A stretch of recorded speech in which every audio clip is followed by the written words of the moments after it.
Okay, welcome to Module 8. So this week we're talking about comparing several means, and we're going to work on ANOVAs, which is an analysis of variance. And so when we think about an analysis of variance, we're looking at differences in the means of two or more groups. And so we can only use interval or ratio data for these, meaning that it can't be categorical data. You have to have something that's a continuous measure. So a one-way ANOVA looks at subjects that are grouped in only one way, and a two-way ANOVA looks at the way that subjects are grouped in two different ways. So one way ANOVA would be if I want to know, based on your BMI category, if you're underweight, normal, overweight, or obese, if maybe your blood pressure is different. A two-way ANOVA would look at maybe your BMI category and your health rating in relationship to your blood pressure.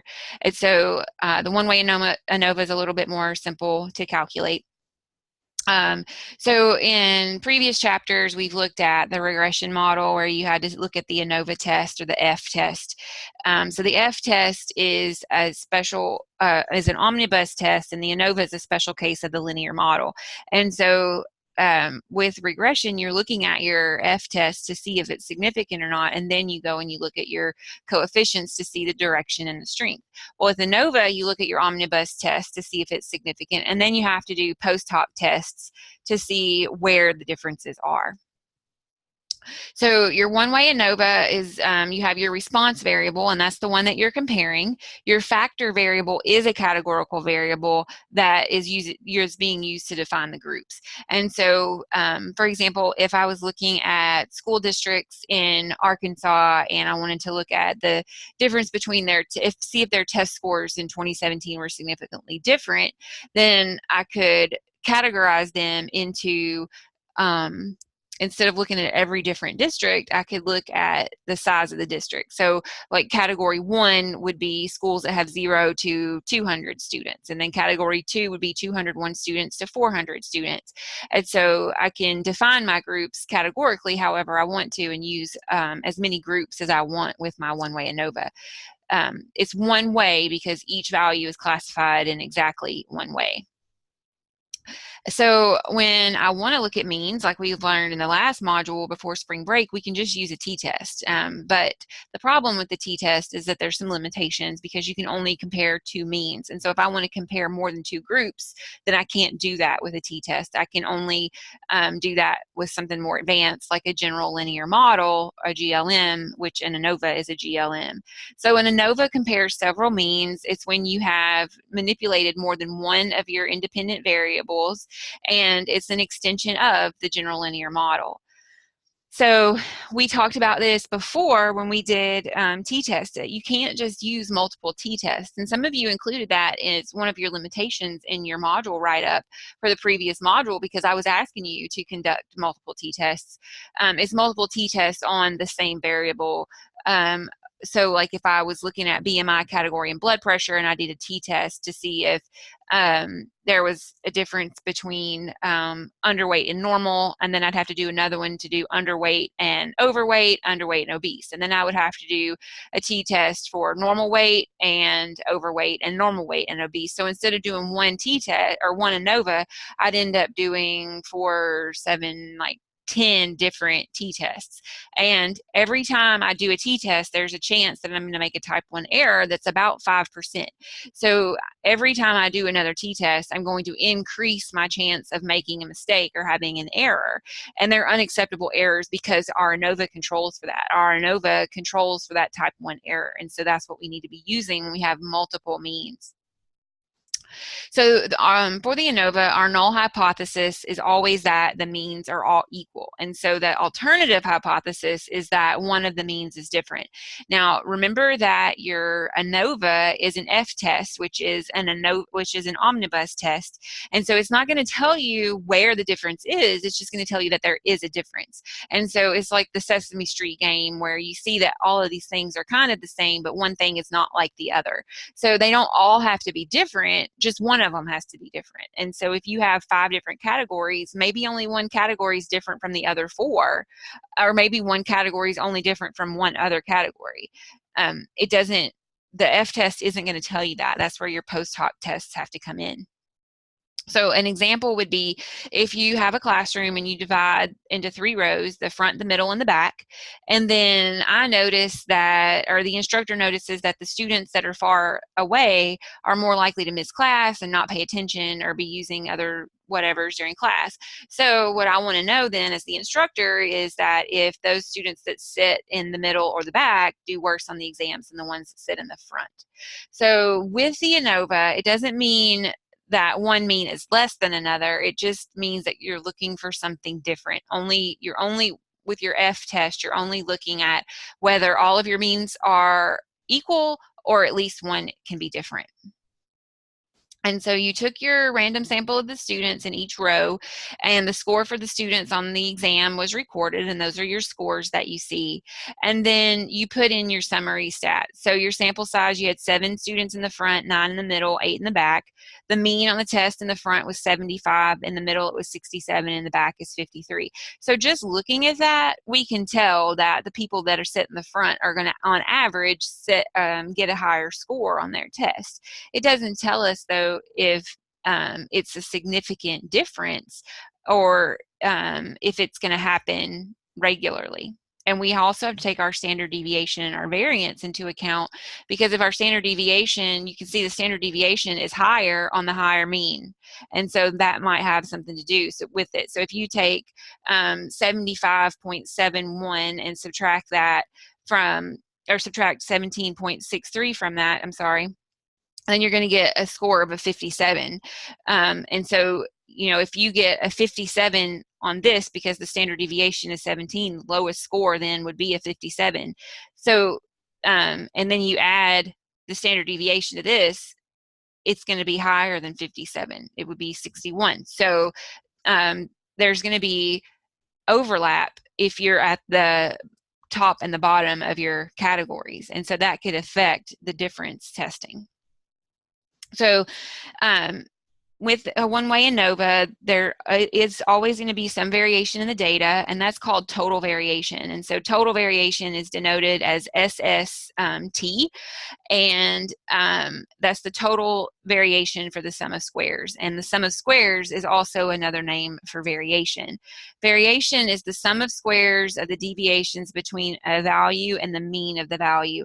So that's where we have that straight line, and well, that's not going to work to draw with. So we have a straight line, and then if you look above it and below it, you're calculating the difference between each data point where it is in space and the actual line. So when we think about the sources of variation, it's going to give us the sum of squares that's due to the factor and the sum of squares that's due within the group. So the B is sum of squares between, and then the sum of squares W, or SSW, is the sum of squares within the groups. And so the variation that can't be explained by the factor is within groups, and that's error variation. So this is an example of what an ANOVA table looks like if you were doing this by hand. And so this is a blank table, and what we have to figure out is how to fill in these blanks. So I know that I can calculate the variation between my groups because that's going to be the SS between. I can calculate the variation within the groups. That's going to be my SSW, and then I add those up to get my total. So the grand mean is my average of all the values when my factor is ignored. And so my grand mean for this example is the 65.08. So now I can find my between group variation. So the between group variation is the variation between each sample mean and the grand mean. So I'm going to go back and look at my table here and say, okay, this is my mean, and I know that my grand mean was what was it, 65.08, so I find that difference. So 75.71 minus 65.8 gives me that total, and then I multiply it by the number 7 because that's how many people were in my sample, and then I square it. So that gives me the sum of squares between group variation. And that sum is about 1,902. And so then I'm looking for my within group variation. And I know this equation looks horrible, but it's really not that bad. And what I'm going to have to pay attention to is the degrees of freedom. So the degrees of freedom for each sample is one less than the sample size for that sample. So if I have a sample of 40, then my degrees of freedom is going to be n minus 1. So 40 minus 1 is 39. So when I calculate out the within group variation for our example, it's 3,386. So I've taken the number of students that were in my sample and multiplied it by my within group differences and gotten to my total value. So now I can fill in the sum of squares for my between, the sum of squares within, and get my sum of squares total. So now I have to figure out my degrees of freedom. So my degrees of freedom, what happens with degrees of freedom is that I know that if I have 6 numbers and they equal 40, that the total had to be 240. Because if the mean was 40. So if I have 240 and I divide it by 40, then what do I get? I get 6. So if I know the values of the first 5 could be anything, but the last one is fixed, and so my sum has to be 240. So like if I know the 5 other values and it adds up to 236, I know that my last value is a fixed value. So my degrees of freedom then become the sample size minus 1, and that gives me 5. So usually the degrees of freedom is 1 less than the number of values in a sample, which is why with independent samples t-test, you have more than 1 sample, so you subtract more than 1 for your degrees of freedom. So the between group degrees of freedom is 1 less than the number of groups, and so we have 3 groups, and so my degrees of freedom is going to be 2. The within group degrees of freedom is the sum of the individual degrees of freedom for each group, and my sample sizes are 7 and 9 and 8, so my degrees of freedom then are 1 less, 6 plus 8 plus 7, and that gives me 21. The total degrees of freedom is 1 less than the sample size. So that I know that there was 24 total students, and so I'm going to subtract 1 from that, and that gives me 23. So now I can fill in my degrees of freedom in my ANOVA table. And now I want to look at my mean squares. So my variance is also called the mean of the squares, and it's abbreviated by MS. And usually I can get mean of squares for between and mean of squares within too. So it's an average of the square deviation from the mean, and you divide the variation by the degrees of freedom. So I know that I'm using my mean of the squares equals my sum of squares divided by my degrees of freedom. So if I look back at my table, I just go across, right? So 1902 divided by 2 is going to give me my mean square. And the 3386 divided by 21 gives me my mean square of 161. My 5288 divided by 23 gives me my mean square total of 229.9. So the mean squares total is not the sum of the MS between and the MS within. It works for the sum of squares, but not for the mean squares. So the total is not this plus this. The total goes across. And then I have to calculate my F value. So the F is a test statistic. It's the ratio of the 2 sample variances. So it's the mean of squares for the between and the mean of squares for within. They're sample variances, and that's what we divide to find F.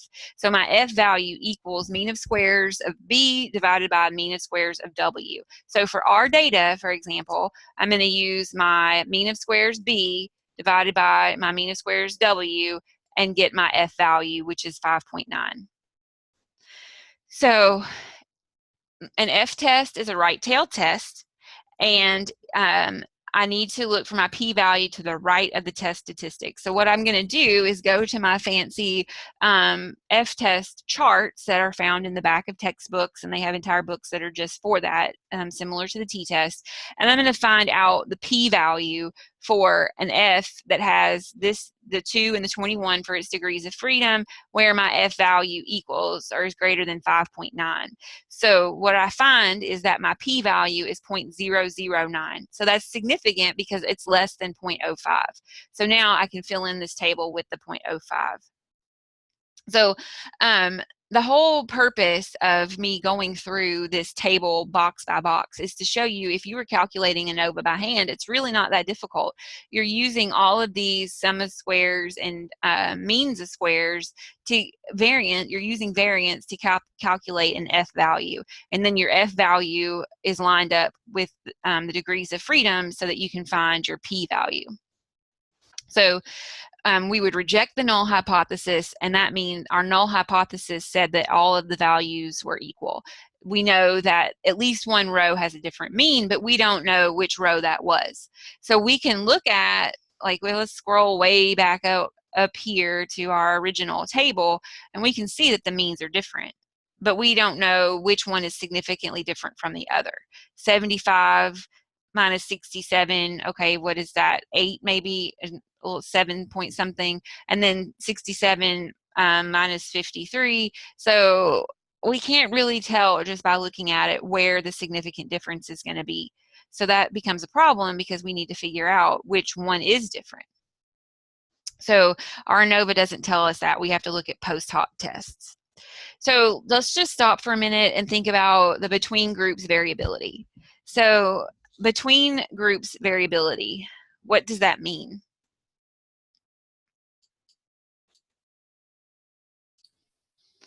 Okay, so when I'm talking about between groups variability, I'm talking about variance. I'm talking about the categories that I'm using and the variability of the mean between those different categories. The sum of squares between also represents the similar idea about between groups variability, where you're finding the sum of the difference in the means of the group.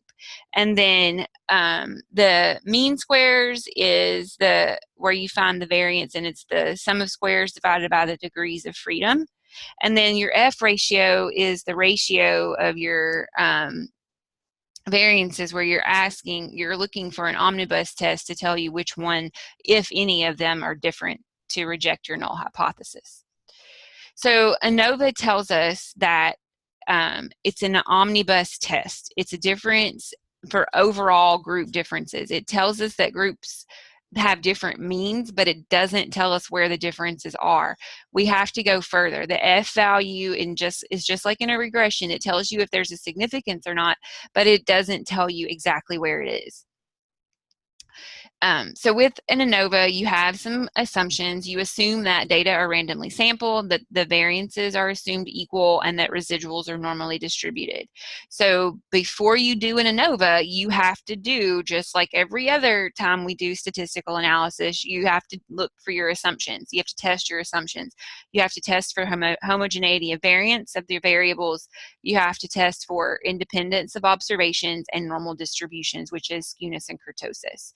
And then if you do find a significant difference in between your groups, then you have to do a post hoc test. So if the F value is not significant, then there's no reason for you to go further, because if the F value is not significant, then you're not going to see any differences if you do a post hoc comparison. But if it is significant, you have to figure out where it's significant, and that's how you do that, is using a post hoc test. So a post hoc test is what you do after you get your ANOVA and you figure out that the F test is significant. You can use a Bonferroni, a Newman-Cool's, a Tukey honestly significant difference, or HSD, or the Sheff and Dunnett's. Or you can also use at least LSD, which is the least significant difference test. And so tests like this automatically correct for multiple comparisons. And so instead of having to use multiple t-tests and then finding the Bonferroni correction, when you do an ANOVA, the post hoc already takes into account that correction. So what we're going to use in class is the LSD, or the least significant difference test. There's different ones that are offered in SPSS, but we're going to use the least significant difference. When I'm looking at ANOVAs, I can have non-parametric alternatives, so like the Kruskal-Wallis, and with the Kruskal-Wallis, I can have a dependent variable that's ordinal, And then I can convert my data to ranks, or that's what SPSS does. And then I answer the question about, are all of these groups the same? And so when we did non-parametric tests at the very beginning of the semester, some of you chose the Kruskal-Wallis test, and what you were doing was the non-parametric alternative to an ANOVA. With ANOVA, I can do a randomized complete block, I can do a repeated measures, or I can do a factorial. I can do an analysis of covariance, which is an ANCOVA. There's a lot of other things that I can do within ANOVA, but right now we're just going to focus on looking at differences between multiple groups. And so in your textbook, he talks about planned comparisons and things like that. So with planned comparisons, you know that there's some things going on with your data, and you might have to define different contrasts or comparisons because of non-normality in your data. So with SPSS, if we're doing a one-way analysis of variance, what we're going to look at is if the total steps that somebody walks is different between people that have different BMI categories. And so we're going to go to Analyze, Compare Means, and we're going to do our one-way ANOVA. So we're looking at a one-way ANOVA because we have BMI categories, and we have more than 2 categories. So we can't just do a t-test. We have to do an ANOVA because we have people that are normal weight, overweight, and obese. So then I can go and find my dependent variable, and I'm going to get my total steps walked because I want to know if there's a difference between what category you are with your BMI and how many steps that you reported walking. So I put my BMI category in my factor field, and then I click on my post hoc test because I know that if there is a significance, I want to know where it is, and I'm going to choose the LSD, or the least significant difference test. And then I'm going to continue, and I'm going to click on options, and I want my descriptives so that I can see the means of my different variables. So I get my results, and I see that my F test is 6.8, that's my omnibus, and it is significant. So there's a difference between groups, but it doesn't tell me where that difference is. So I can go up here and look to the means, and I can say, well, the normal weight people got 1,411,929 steps, and the obese people got 1,335,443 steps. That looks different to me. But then the overweight group got 1,649,342 steps. So I don't know which one got more, significantly more or less. So I know that one of them did, or 2 of them got different, but I don't know where it is. So I have to go to my least significant difference test. And so this is where my multiple comparisons comes in. So when I'm looking at this, I say, okay, my BMI category was normal. So normal compared to overweight gives me a significance of 0.071. Normal compared to obese gives me a significance of 0.502. Neither one of those are significant because they're both greater than 0.05. All right, try again. Overweight compared to normal, well, we already did that because we did it up here. It's 0.071. Overweight compared to obese, this is a new comparison. There we go. It's 0.000. So obese to normal, we already did that. We looked at normal to obese, and it was the 0.502. But obese to overweight is 0.000. So that's what we just saw. Overweight to obese, obese to overweight. It's just flipped. So I know that that's where my significance is. So I have to go back to my descriptive information to see how it makes sense. So I just said that my obese group was significantly different from my overweight group. So if I go back and look at my obese number of steps versus my overweight number of steps, the people that are overweight got significantly more steps than those people that were obese. So at baseline, overweight people walked more than obese people. And then you have to translate that into, okay, so if obese people walk less, then how do we get them to be physically active in other ways? So a one-way ANOVA is a procedure that looks at data between 2 or more groups or conditions. It's rarely used for 2 groups. You can use it for 2 groups, but why would you? You can just use a t-test. And then the purpose is to look at the differences between groups. Your dependent variable has to be continuous, and you want to compute estimates of variance. And so you're computing the sum of squares and the mean of the squares. But you're also computing sum of squares between groups and within groups, and mean squares between groups and within groups. So your homework is to complete an ANOVA. So you're going to do 2 separate ANOVAs. Your first ANOVA is to answer the question about if baseline BMI differs between health rankings. So participants were asked, based on your current health status, how do you rank your own health? Excellent, very good, good, fair, or poor? And so what I want to know is if you can tell me that if people rank their health differently, if their BMI is different, if the mean of their BMI is different. So the second question is, does food frequency questionnaire differ for people who rated their self-rated health at baseline differently? So you're going to use the categorical variable of self-rated health, but your factors, your dependent variables are going to be different. Your factor stays the same, but your other variable changes. But you have to do the diagnostics and test the assumptions before you can do anything. And even if the assumptions aren't met, you will still continue to go because the sample size is large enough. And then this is an example table of an ANOVA. So you need to make sure that you present your ANOVA results in a table format. So let's go over to SPSS for just a minute and look at that data file. So if I want to use BMI category, and I'm going to look at the money spent on carryout.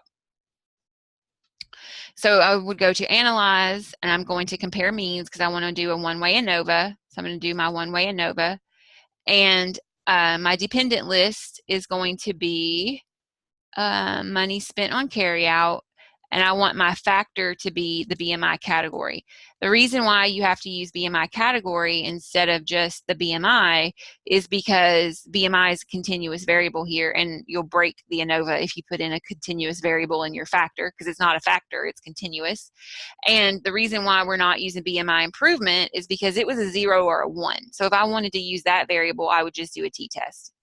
So I know I have to choose a contrast, or I'm not choosing a contrast, I'm sorry. I know I have to choose a post hoc. I'm going to choose my LSD post hoc. I'm going to continue. With the post hocs, the reason why there's different ones is because some of them are more strict than others. So it kind of just depends what discipline you're in, which ones they recommend choosing. And really the only difference is that their significance, to allow for significance, some are more strict than others. And then with my options, I want to show my descriptive tests or my descriptive values. And then I hit OK. And so I look first at my F value, which is 2.787, and my significance, which is 0.063, and it's not significant. So I would just say that, it's not significant, and then I would write out what the ANOVA is, what the ANOVA equation is in APA format, and then move on. Let's pretend it is significant. So then I would go down and look at my significant values for my multiple comparisons and figure out where the difference is. So like on this, if I look at the overweight and obese, I do see that there's a significant difference, right? Because it's a 0.038. The problem is that it's not enough to change the F value for an overall significance. So if I don't have an overall omnibus significance, then these things don't matter.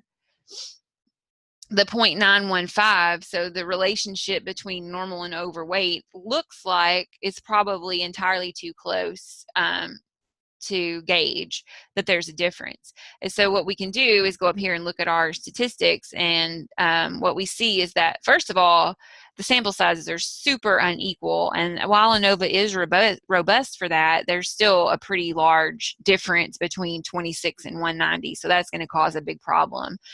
And then our mean is 27 and 24, so those are really close, but then the obese is 68. So this model, this linear model, is defunct, and that's why it's not significant. So while there is significance in the multiple comparisons, you can't talk about those because the omnibus test is not significant.